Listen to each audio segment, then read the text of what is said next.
Magandang umaga, Pat and Wang. I'm so glad to be sandwiched between the two loveliest ladies on TV in the morning. Sabi ko nga, attorney ka ba o artista di ba? Very Hindi, passionate hyper kasi talaga si attorney. hyper na hyper. Okay, attorney, umpisa na natin ang ating usapin dahil ikaw po ay abogado. Sabi nga ni Kaweng, ikaw na magbibigay ng unang katanungan. Siyempre, una po, pag-usapan natin sa issue ng impeachment. Dahil kahapon, merong naging desisyon ang Korte Suprema na ibinasura yung mga petition para ipatigil yung ongoing proceedings po sa Senate Impeachment Court.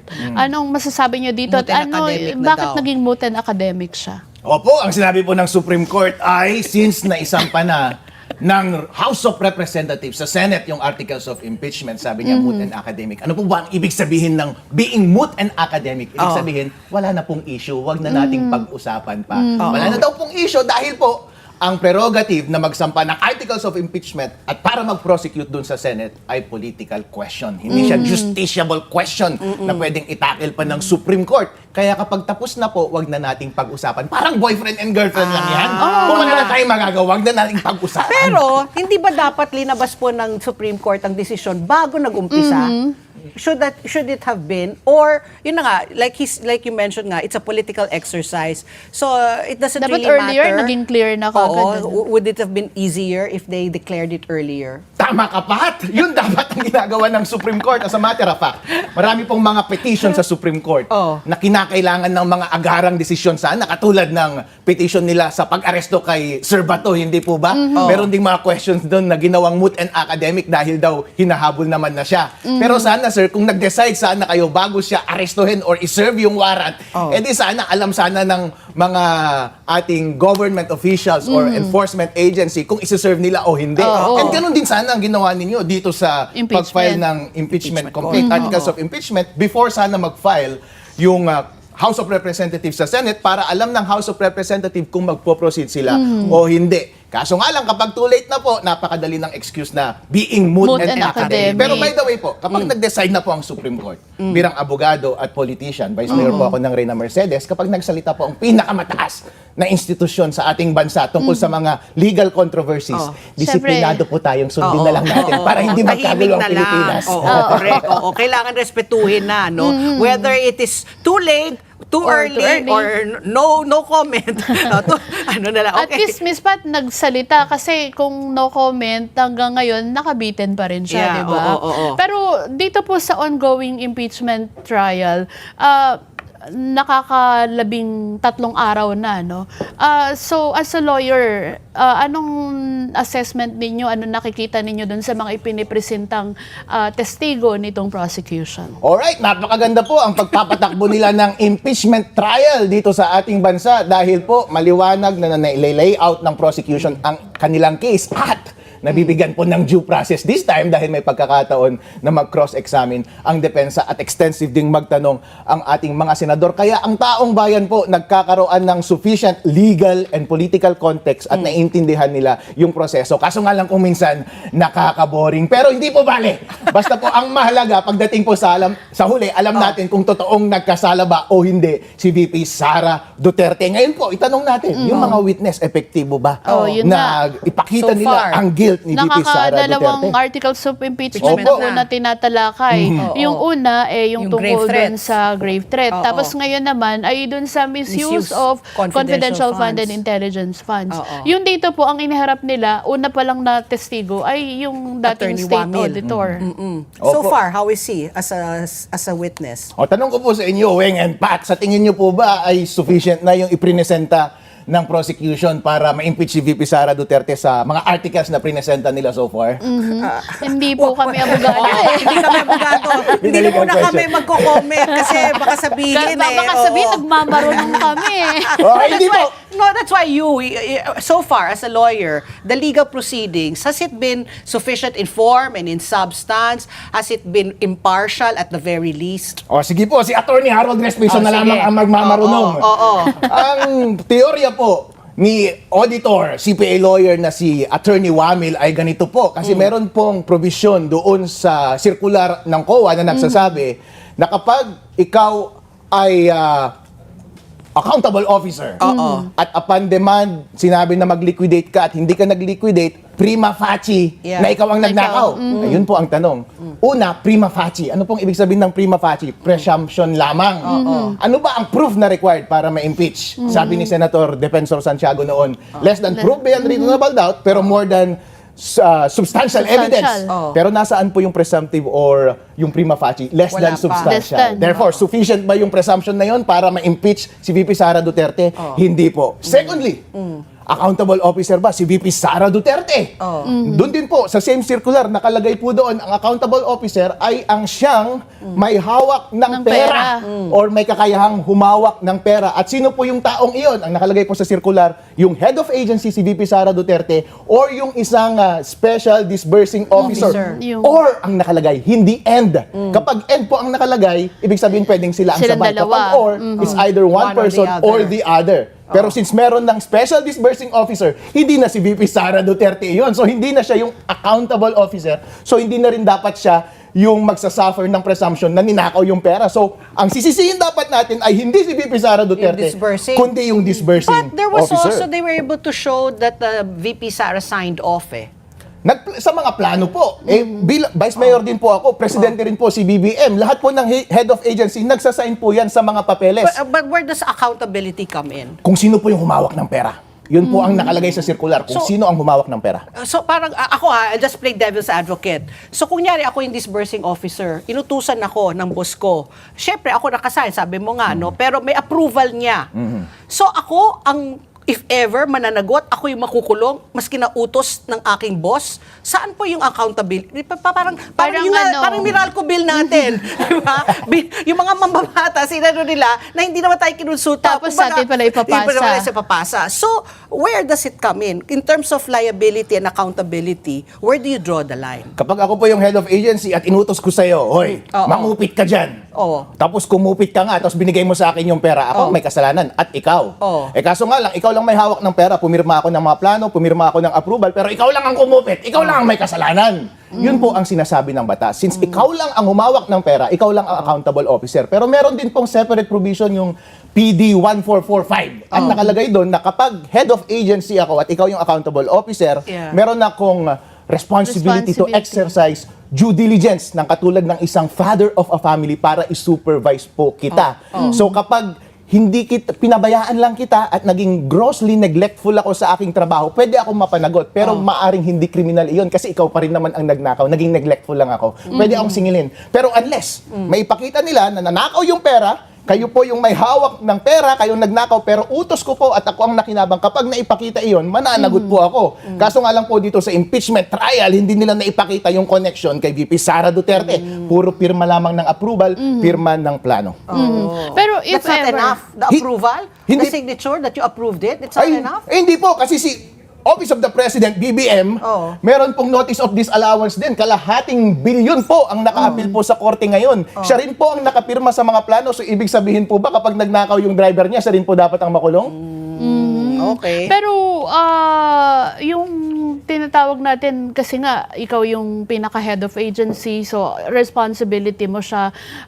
Sabihin na natin na not impeachable offense, pero administratively, may pananagutan ba ang isang head of agency? Meron po, administratively or civilly. Nakalagay po dyan sa presidential decree na nabanggit ko kanina na yung responsibilidad niya ay mag-exercise ng sufficient diligence. Kapag hindi po naipakita, solidarily liable po ako. Kung ano man po ang nanakaw dahil sobrang neglectful ako, baka ako po ang dapat mag-refund. Kasi by default po, yung accountable officer lang ang magre-refund. Administratively, of course, kapag ipinakita na neglectful ka sa iyong public duties, dapat matanggal ka dyan. Pero not impeachment, of course. Kasi ang nasa impeachment po, ang grounds for impeachment ay mabibigat. Hindi lamang mga neglectful acts.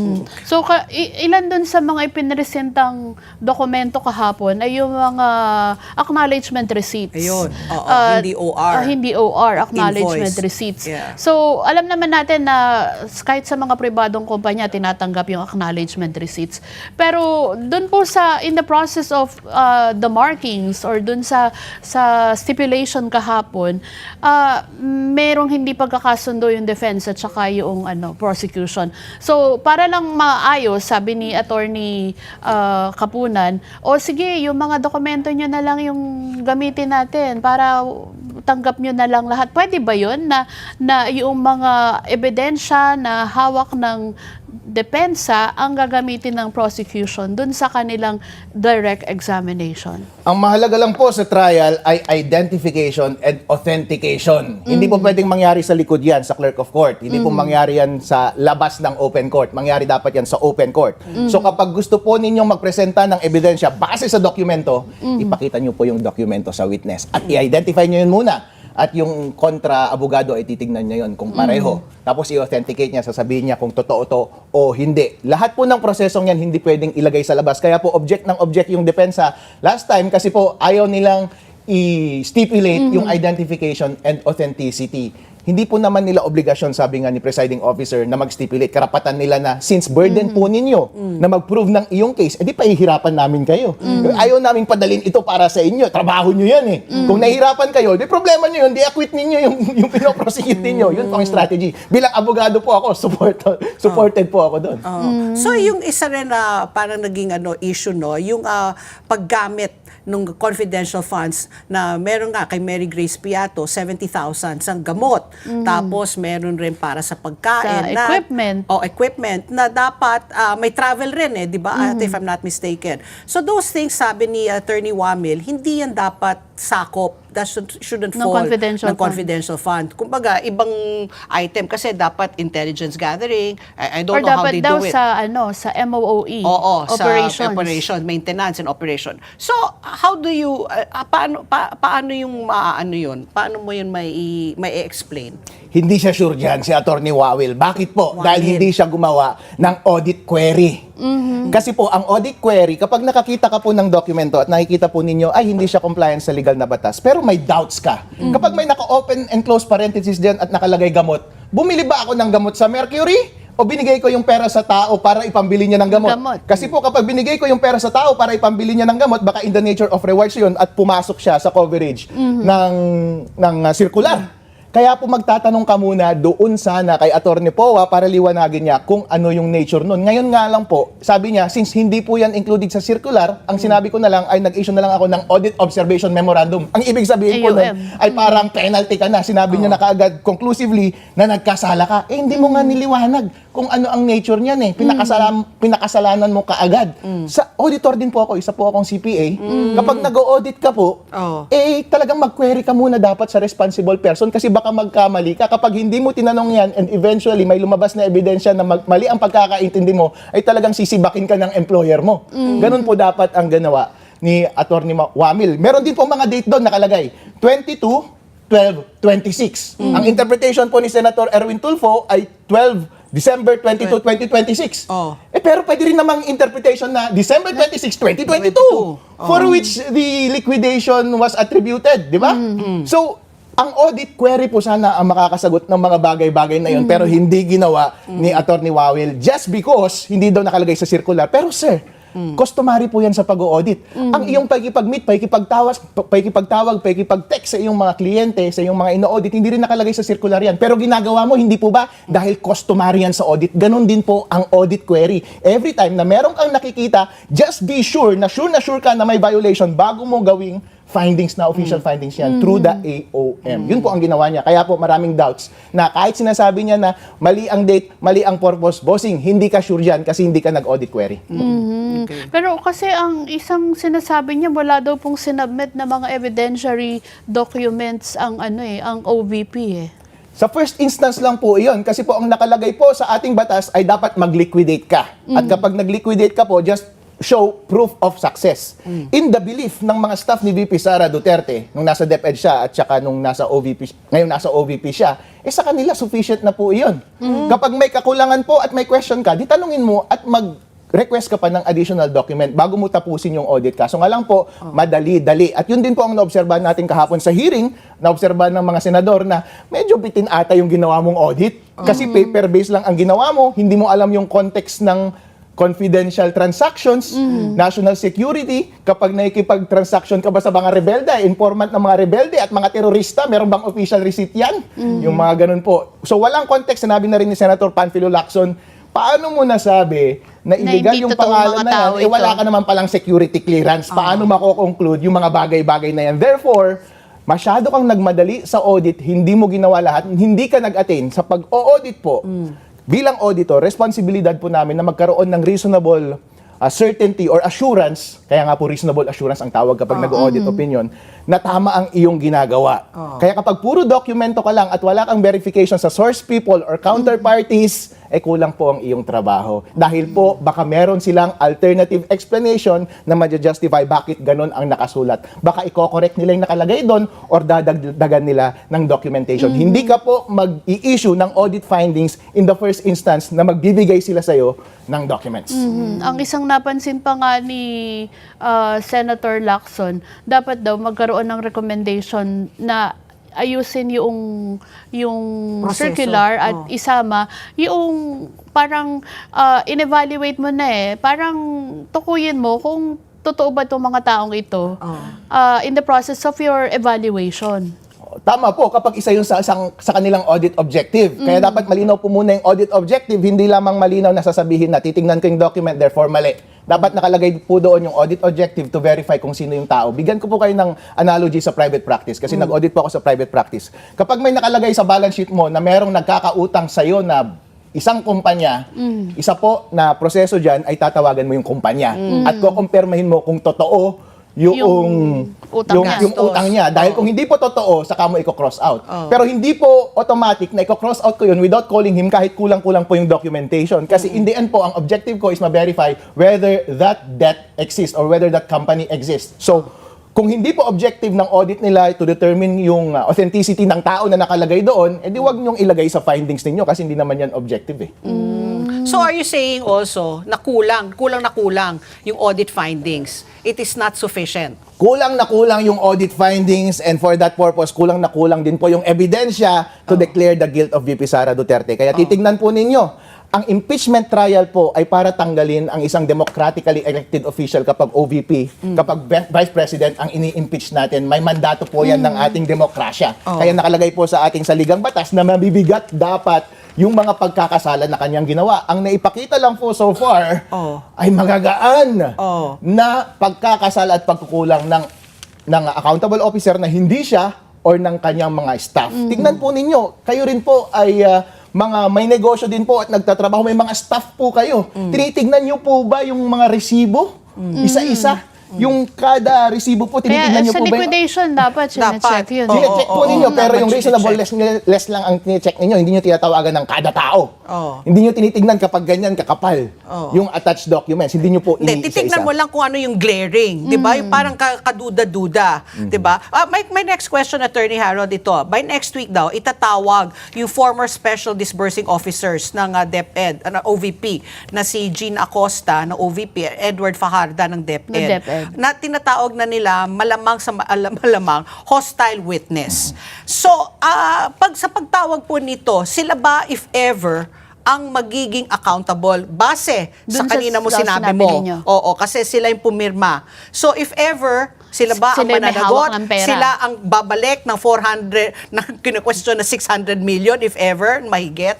Opo, ngayon po, prima facie na sila ang nagnakaw ng pera kung mapapakita nila na nawawala talaga yung pera at insufficient yung liquidation. Tingnan po natin yung word ng presumption, kapag lumalabas yung presumption dun sa circular, failure to liquidate. Nag-liquidate po ba sila? At least nag-attempt silang mag-liquidate. Mag-liquidate. AR, ng acknowledgement receipt.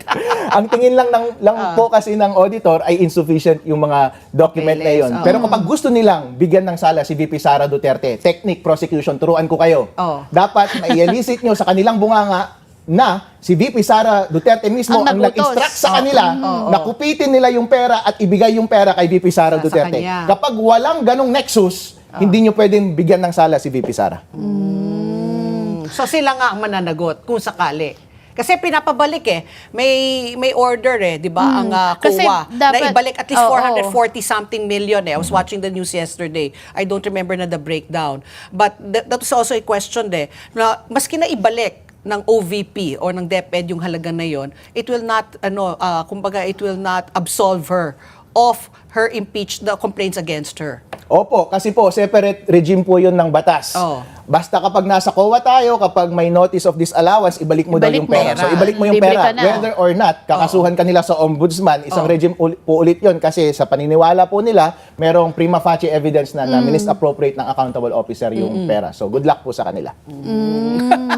Ayan, ako, masalimuot pa ang impeachment at mahaba pa ang tatakbuhin. Dito naman tayo sa isang issue. Medyo mahaba itong mga discussion natin. Kaya nga, Yung flood control, kasi nung SONA, sabi ni PBBM, kakasuhan na daw yung dating Speaker of the House. Siyempre, yun yung kanyang pinsan.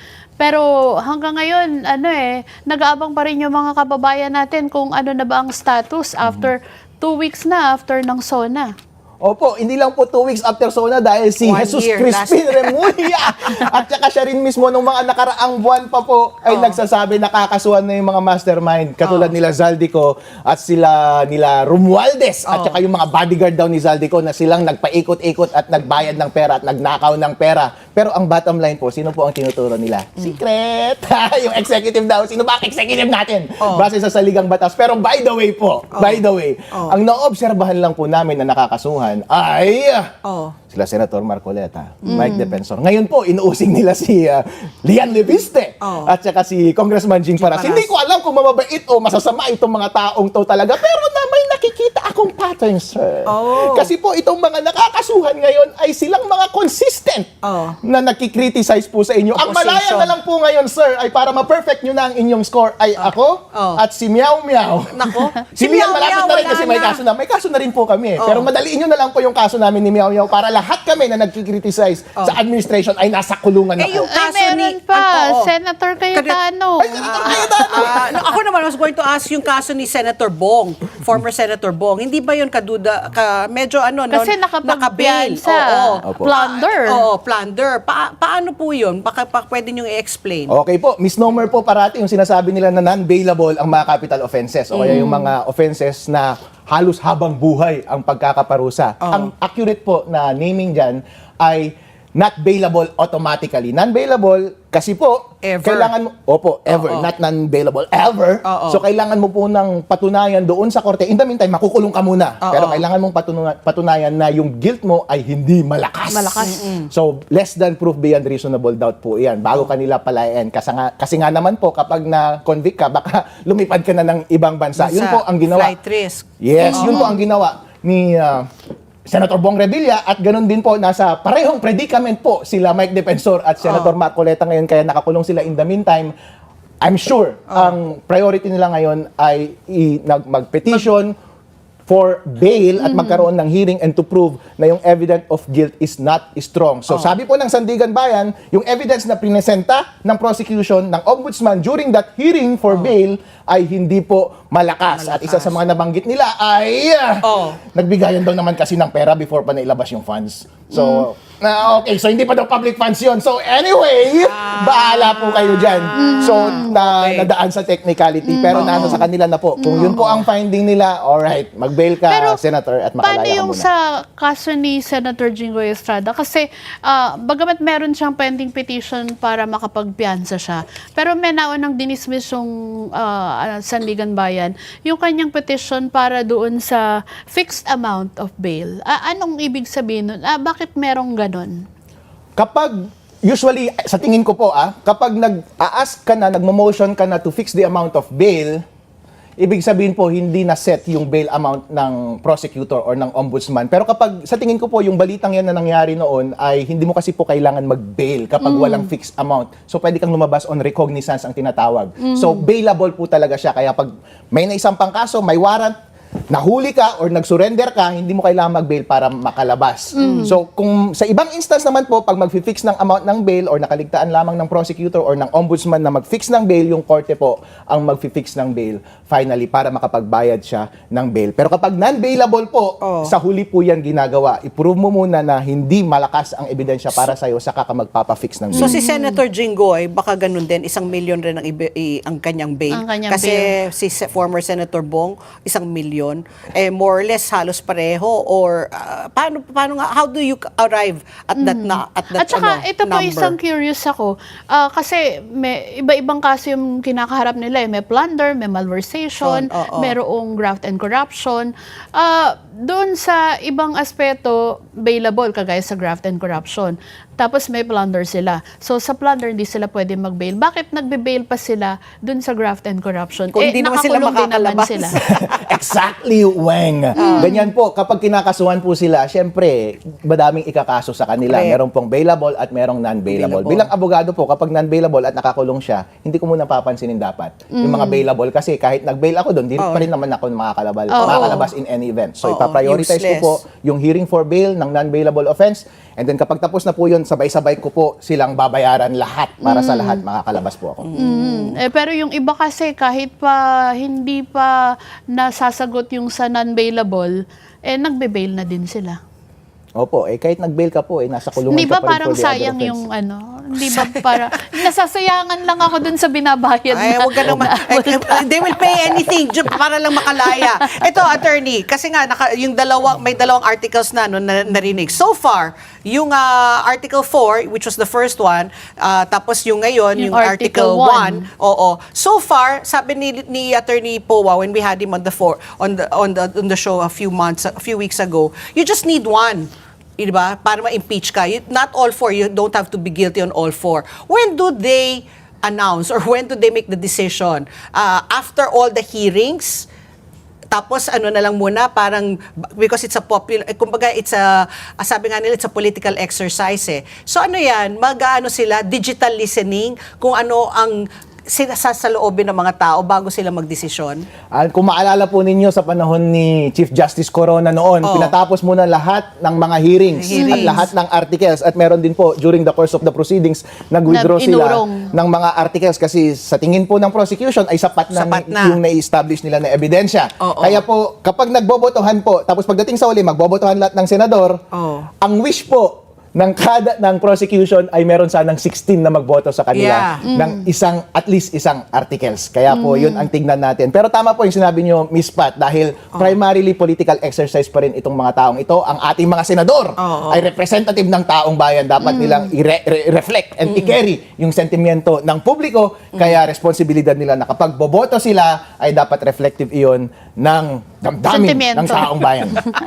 Okay, maraming salamat, Attorney Harold. Very hyper morning to you. Talaga pati ako, parang ilang baso ng kape bang nainom mo ngayong umaga?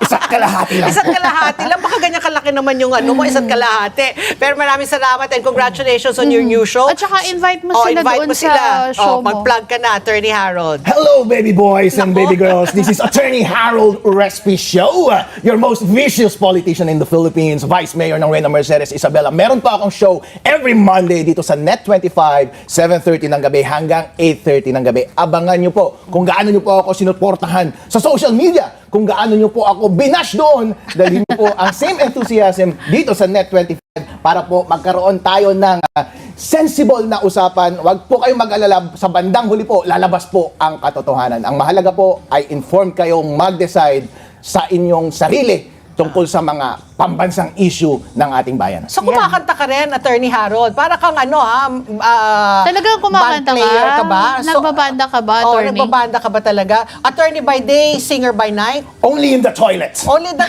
Bakit dyan? Summer nga, ganun Oh, bakit dyan sa ayan kumakanta? Oy! Di Oh ba? my God! Who's that? Meron ka pang live band? Is your show taped or live? Tape po. Tape. Tape. May guests ka. Ano yung format? Magkaka-guest ka? I shall have guests, Ma'am Pats.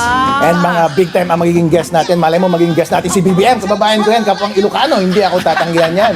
Malay mo si VP Sara Duterte. Si Ombudsman, tanong natin siya. Sana kailan ako sasampahan ng si kaso. Senator Bato, kaya mo? Alright, Mapapalabas yeah. mo ba? Pwede. Pwede po.